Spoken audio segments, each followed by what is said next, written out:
Hello, everyone. Welcome back to the channel. I have some really good news to share with you guys. So as you know, I think I told you guys this, the guys that were charged in the Whitmer Fednapping hoax at the state level, the state guys from Jackson County, they're currently appealing their wrongful convictions. And they are, despite the fact that they've never been charged federally, on the eve of their appeals, they were transferred from the Michigan Department of Corrections to federal BOP facilities across the country. So Joe was sent to FCI Pekin, Paul was sent to FCI Schuylkill, and Pete was sent to FCI Gilmer. So they were shipped out of Michigan and sent very far away from their families, from their lawyers. This was making it really hard for them to participate in their appeals, and of course, we believe it was done maliciously.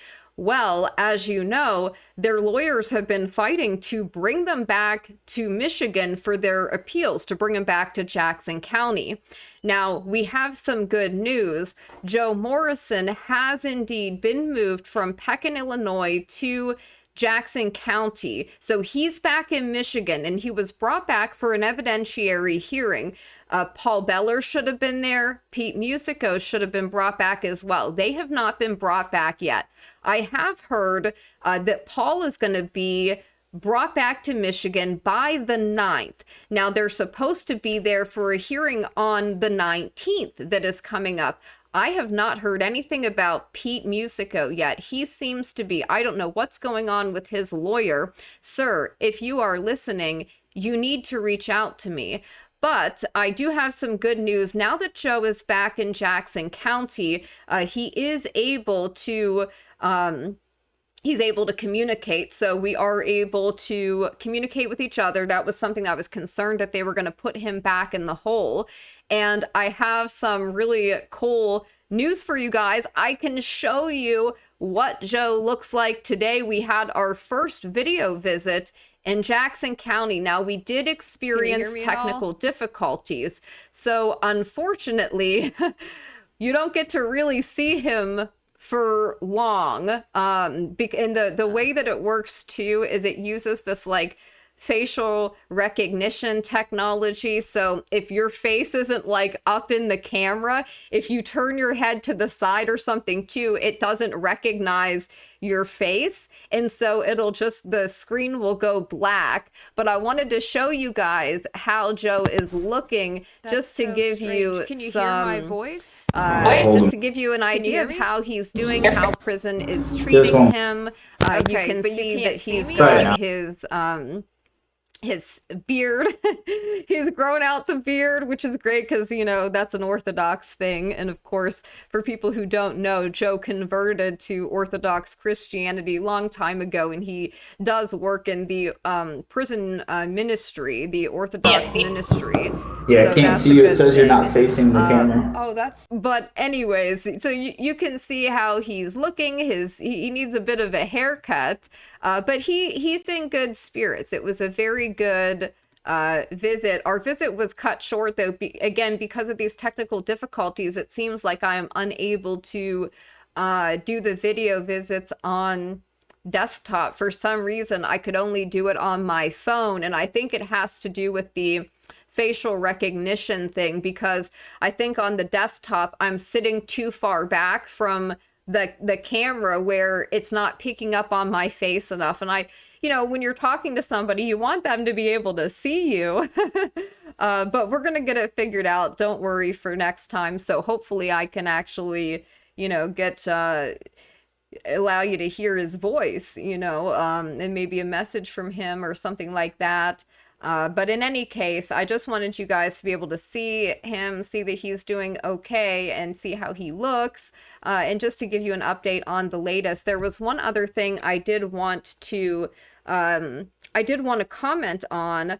While we are recording, I might as well bring it up, and you'll have to bear with me a second here, because I wasn't intending to bring this up, and I don't know if you'll even be able to see it. So I did post it on the channel, but we got the picture in of me with Paul and his dad.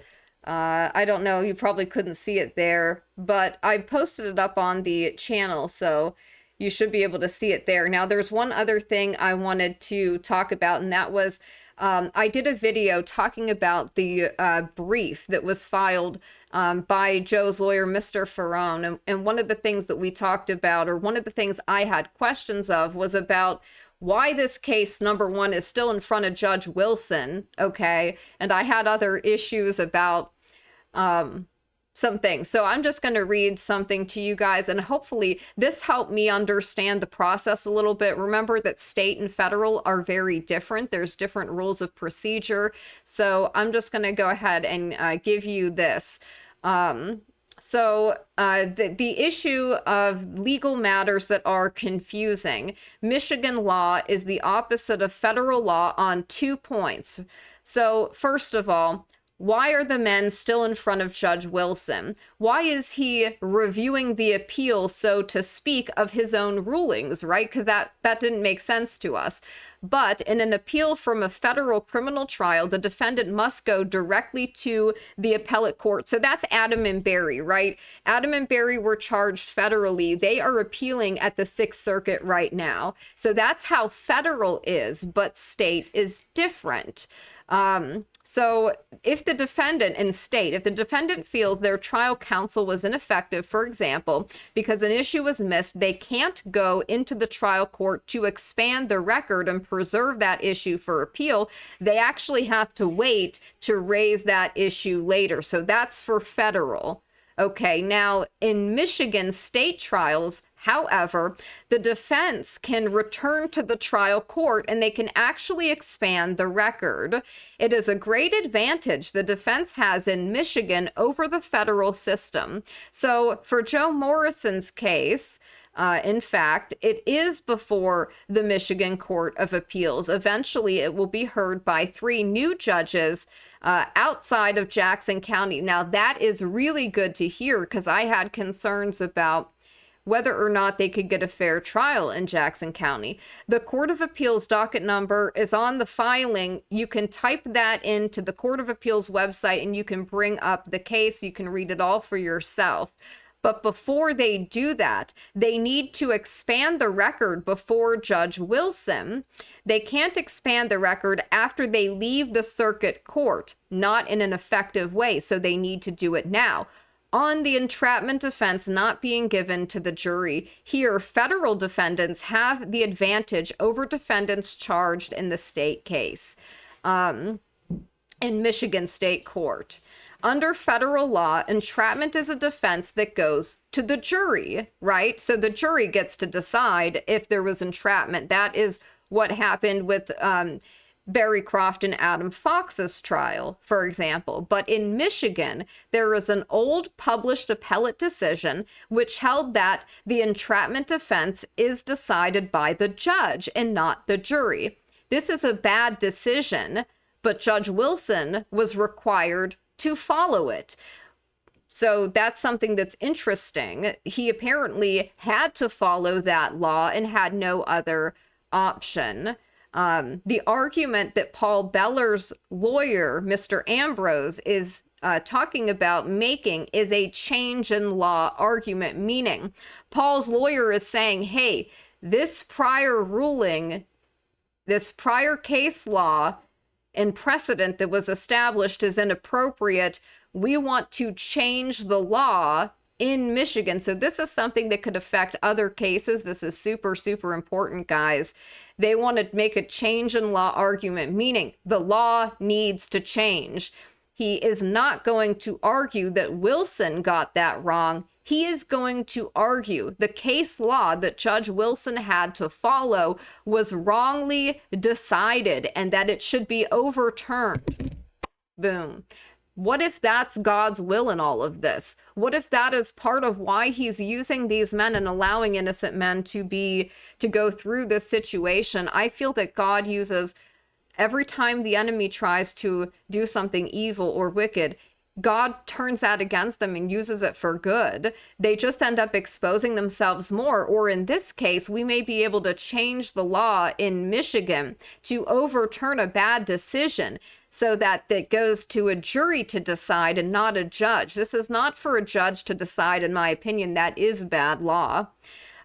So there is a chance that Judge Wilson could grant Joe Morrison relief in July. God willing, right? Let your will be done, Father. His office is working hard to get Joe in Michigan for the motion hearing that was coming up. That did end up happening. So this is very, very important. Now they have a hearing set. The evidentiary hearing is set for July 19th. I believe that Paul is going to be brought back before that. Now, I'm still not sure about Pete. Like I said, we still don't know what's going on with Pete. As far as I can see, his lawyer has not joined in filing the motions to bring him back to Michigan so that he can be present for this evidentiary hearing coming up July 19th, though he should be, by all, reasonableness. He has a right to attend the trials for his appeal. He has a right to participate in his appeal and to know what is going on. This is America. We're not supposed to have secret proceedings or proceedings in somebody's case where they're not allowed to be there, but the other defendants, their co-defendants, are. That seems arbitrary and unacceptable to me, at least, and it should be to all of you, regardless of where you stand on the spectrum, politically speaking. So those are some really good and hopeful updates. I hope that helps you guys understand a little bit why the appeals process for the state cases is different than the appeals for Adam and Barry, and what the difference in that is. That clarified a lot of things for me. That helped me understand a lot more. And I also, while I'll still be as harsh on Judge Wilson as I need to be, because he made inappropriate rulings to begin with, in my opinion, whether or not he had to follow that the judge gets to decide whether it's entrapment, not the jury, doesn't matter. He still didn't, as far as I know, allow them to raise entrapment as a defense. And look at the jury instructions that were given. The jury was told that they didn't have to even have a unanimous agreement on the guilt of the defendants to find them guilty. What? By the way, Supreme Court decision recently, I forget which one it was. It's the one that just happened.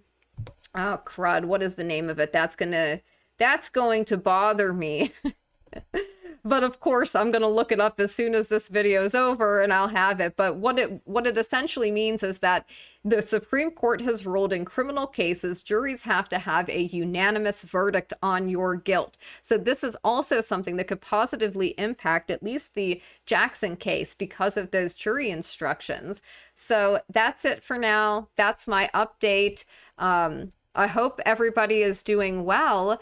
And I will see you guys next time.